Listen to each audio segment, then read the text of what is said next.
I'm Ms. Chaitra, and I'm the IBDP psychology teacher at Ridhay.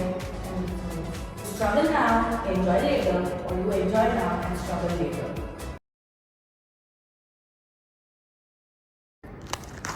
Welcome back to Chips and Chats.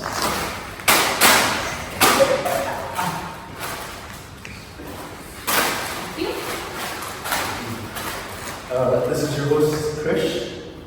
Here we have Adam and our guest here, Thank you for having me here. Mr.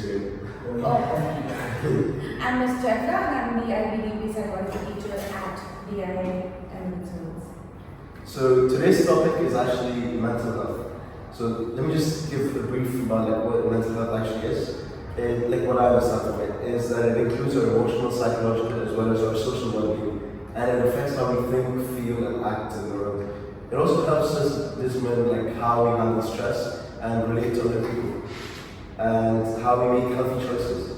Mental health is super important throughout life. For example, from when you're a child to a teenager to an adult, and it affects everything that we do. Mental health, as you said, is super important. It impacts your physical health. Poor mental health can lead to chronic diseases and heart diseases and weak immune systems. It's also really important for your quality of life. It impacts your daily function, your work ethic, your school life, your personal life, your social life. And I'm glad we have a professional opinion such as Ms. Chaitra to help us comment on that today. Thank you. To add on what these boys have said very correctly, it is more than important to see mental health as a coping mechanism, to survive, to have healthy relationships, to function, to have adequate decision-making abilities. So that's like a holistic view of why mental health is also important for an individual. So, as a professional yourself who comes across many teenagers, especially in such a rigorous course such as IB, what do you think are some of the most common mental health issues you would see in teenagers today?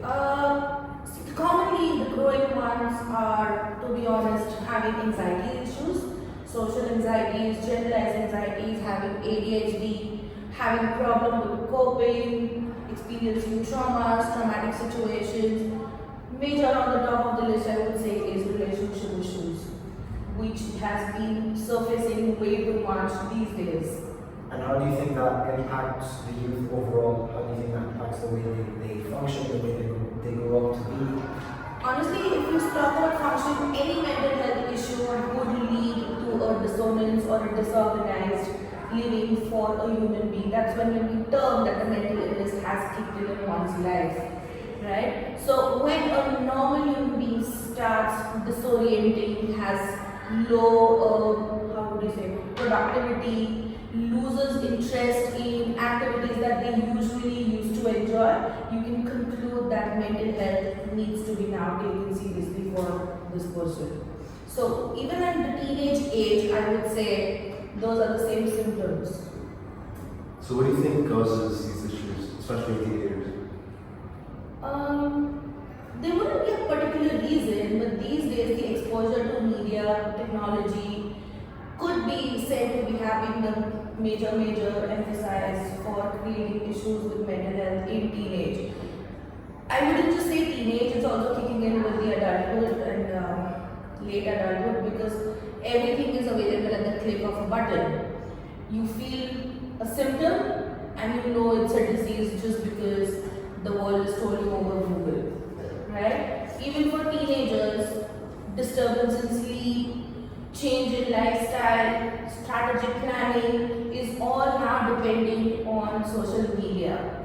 The major point here to say is the teenage looking for a validation, and that validation for them comes in only through social media, which affects the self-esteem, confidence level, everything. So your life cycle now changes to what you want to show the world. So in this complete journey, you've forgotten to live your own life. Obviously, as mentioned before, you're a teacher, so I'm sure you've worked with a lot of teenagers, especially as a psychology teacher. You must have been able to work with them pretty well. What do you think was how do I say this? What positive outcomes have you seen with teenagers that seek therapy or seek different solutions? What would you say is the most effective solution for a teenager going through mental health issues?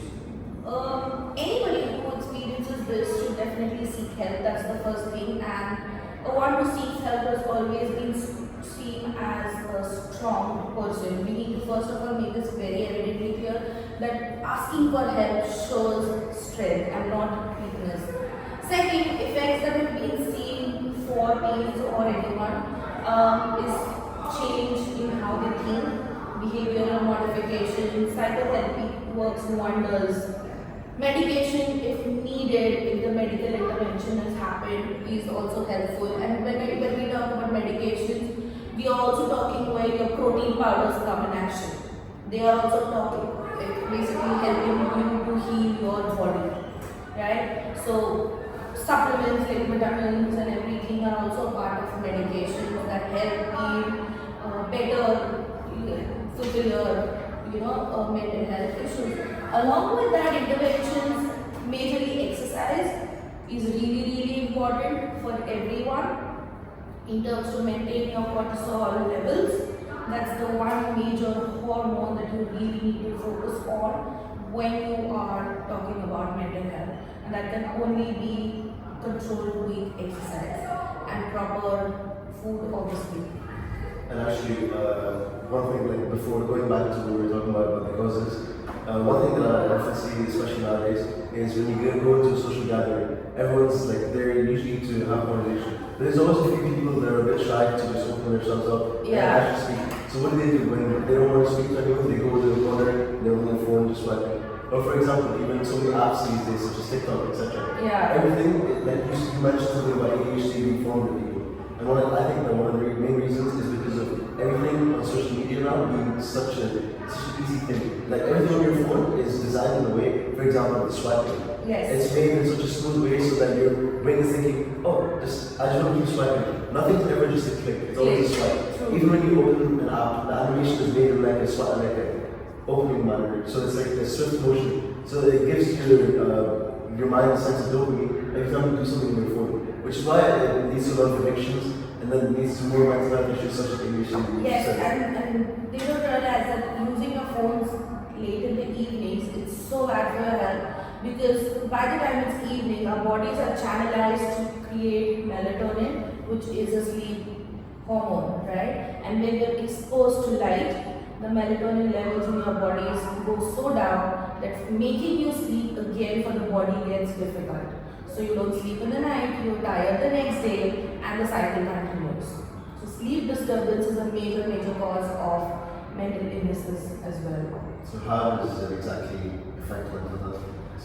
The thing is, the brain, look at the brain as a machine. It's active 24/7, right? Now every machine needs to rest for a while. It's even your phone. If you're using it for too long, it's going to heat up. It's the same way with your brain. If you're going to use it 24/7, it's not going to have its time to recover. And the sleep is the best time where your body is healing in all its forms, emotionally, physically, psychologically, in all its ways. So you need to give it a rest. And if you're going to be exerting yourself way too much, you cannot expect a machine to perform its best. Look at you as a person. If you play any of the sports, right now he plays F1, I don't know what sport do you play.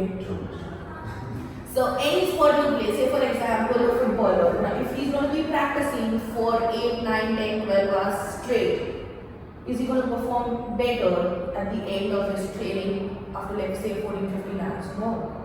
So he needs those adequate gaps to recover from the energy loss that the body has gone through. It's the same way with the brain.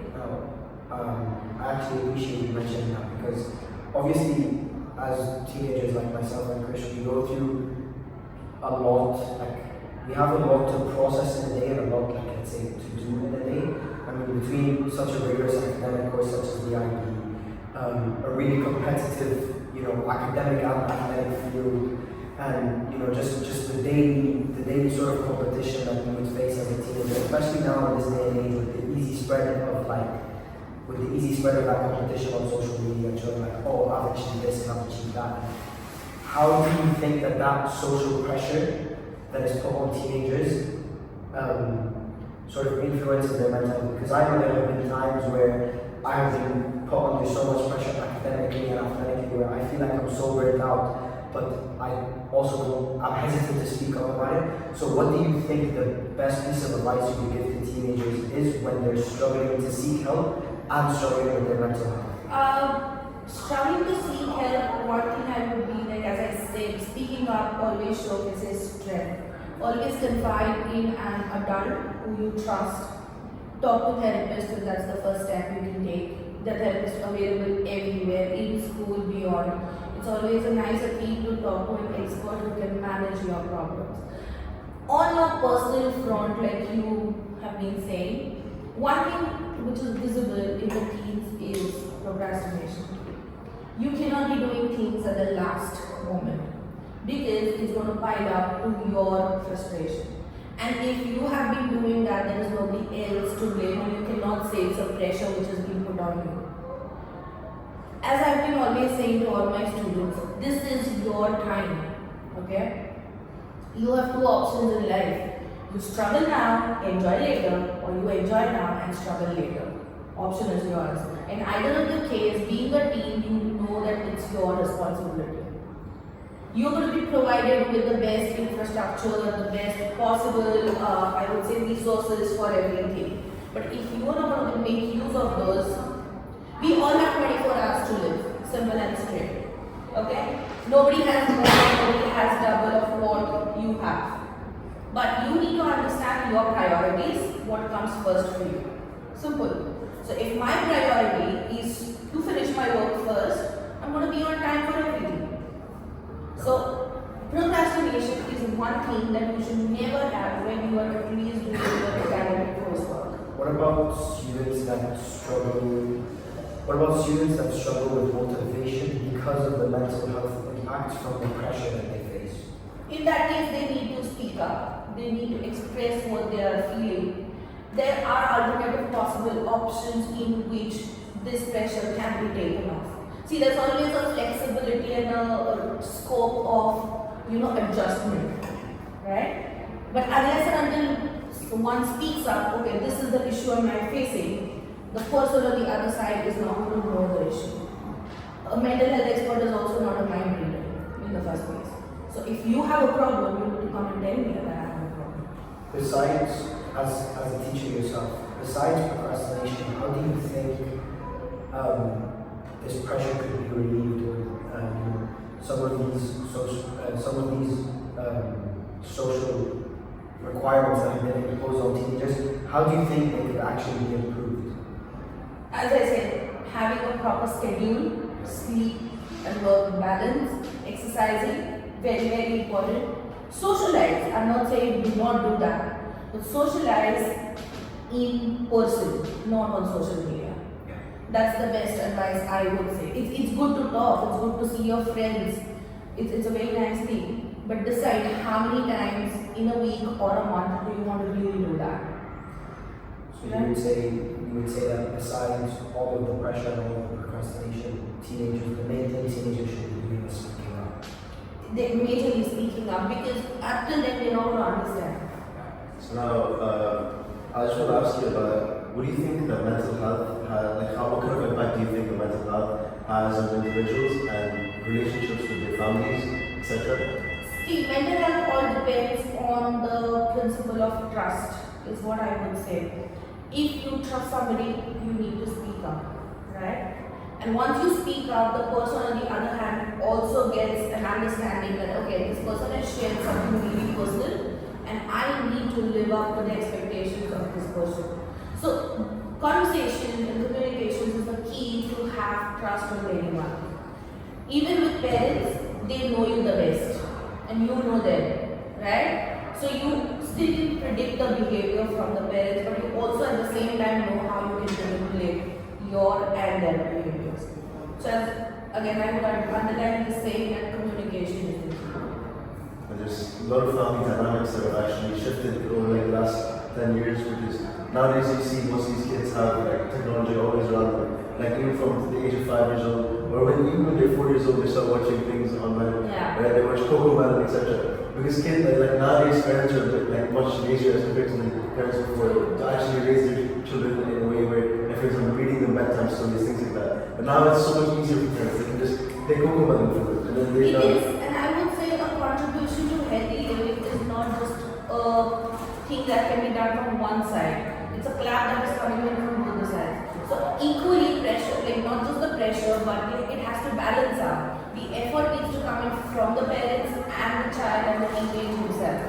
Understand that even the teenage years are growing years. So basically, the thought kicks in when you feel that, okay, now I'm an adult and I have the knowledge of the entire world. However, understand that experiences and schemas that your adult parents and adults around you have are much more in-depth and in detail than yours. And this is what fails to, understand the point of view of the others.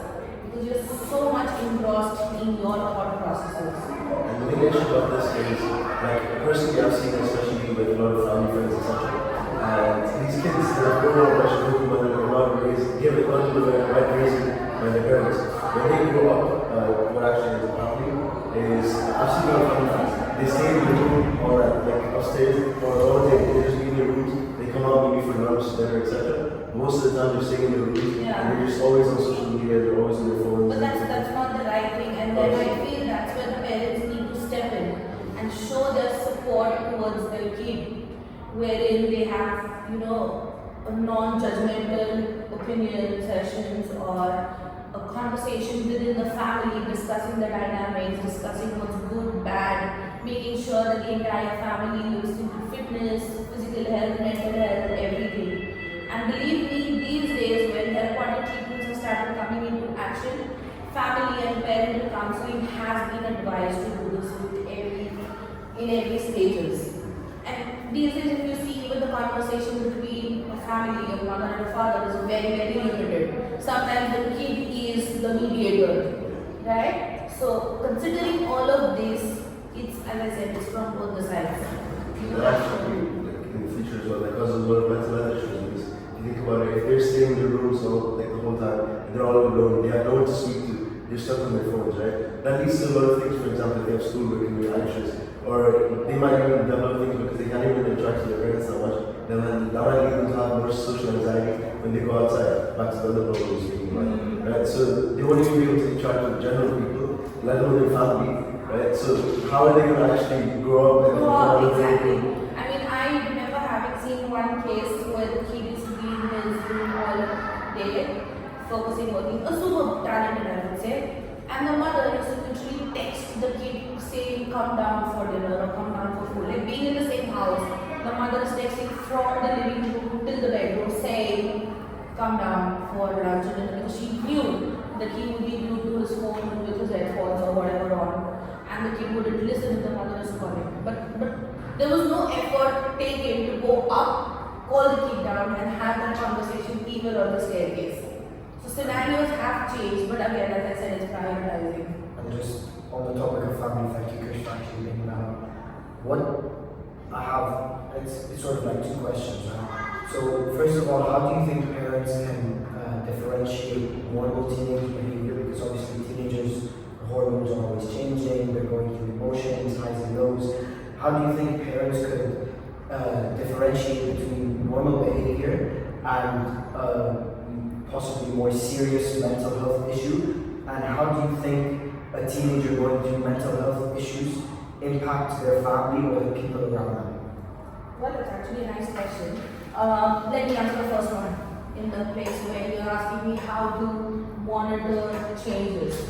See, when you're turning into a teenager, it's the first 13 years that your parents have been observing you. Right? They know what you like, what you dislike, what have you been as a person. Let's take an example. If somebody is really a social person who likes talking or is an extrovert by nature, let's put it in generic terms, saying extroverted person. And say over a period of time, this person starts losing motivation in meeting people, or starts avoiding conversations, or stops getting into social gatherings, family gatherings. These are the first signs and symptoms that there is an issue. So the parents definitely can identify about what my kid was doing or my own was doing to now what he has been doing. Now understand that a person's character or nature or a personality doesn't change by the amount of pressure or the stress the person is in. It would basically not change your nature as a person. It would change your circumstances and your ability to cope with the situation, but it will not change you as a person. But when it starts changing you as a person, hampering your normal living, you can consider that there is a problem. And parents can identify it that way. So say somebody is today playing a piano and he just now avoids playing the instrument. It's a clear-cut indication that there is no more motivation left for that person to play the piano. So these are basic signs and symptoms. Along with this, changes in the body, not being clean, that's another symptom. Having a messed up schedule, not following deadlines, timelines in your cases. All these are again signs and symptoms for making sure that the mental health has been affected. Another interesting thing is the effect of COVID. Mm-hmm. Right? It was a terrible thing, a lot of people died, a lot of people were affected. But one thing that doesn't really get spoken about is how COVID actually affected people when they didn't even come close to actually getting COVID. Right? Even people that were in the quarantine were just staying in their houses. There's been a lot of effect on people like that, even from me personally. I've seen a lot of changes in me ever since that lockdown period happened where I was never meeting people. Right? So what do you think is the effect of that, like, you see? Well, understand again, that was one of the situations where we were expected to behave like that way. But we also at the same time knew that this was not a situation that would go on forever in life. Right? You knew that someday we would step out of the house. Now, when we knew and we could predict the future, we should have trained our minds in that way. Now, you were not going to get online schooling throughout your life further. Right? Now, it's again, a healthy person would always adjust to a new situation very easily because that's what the theory of evolution says. Adaptation is the key. Right? A person would always adapt to a new situation ever. However, a person who is basically having problems with coping would have that difficulty. Right? So if you build yourself or rather put yourself in a cocoon, again, that is a sign of seeking help for mental health. So, COVID was one situation, I would say. So, just what do you think is an optimal environment for teenagers that would support mental health rather than, because I mean, from someone like myself who's been, different schools and I'm always out of the house and I'm always meeting new people. Often I find myself in environments where it's a lot to handle. Mm-hmm. Sometimes it's social pressure, sometimes it's academic pressure, and just sometimes in general it's just like tiredness from how much I've sort of taken in, how much I'm just sort of like things are happening around me.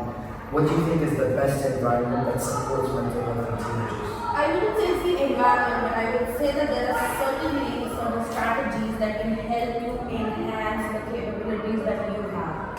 Understand that you can choose, pick and choose, or give attention to only things that are important to you.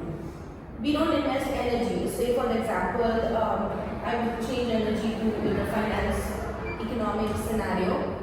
Do you invest in every stock in the market? Do you? No. We pick and choose, which gives us better returns. It's the same way with the human mind. You invest in something that will give you better returns. So if something is being too much to you, it's overwhelming you, for temporary, you can keep it aside. You have timelines to follow. It's simple.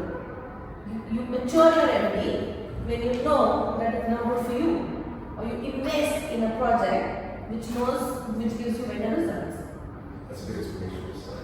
I mean, have you ever retreated teenagers before, like one-on-one outside an academic environment? And could you just sort of tell us or as much as you can tell us what that process is like?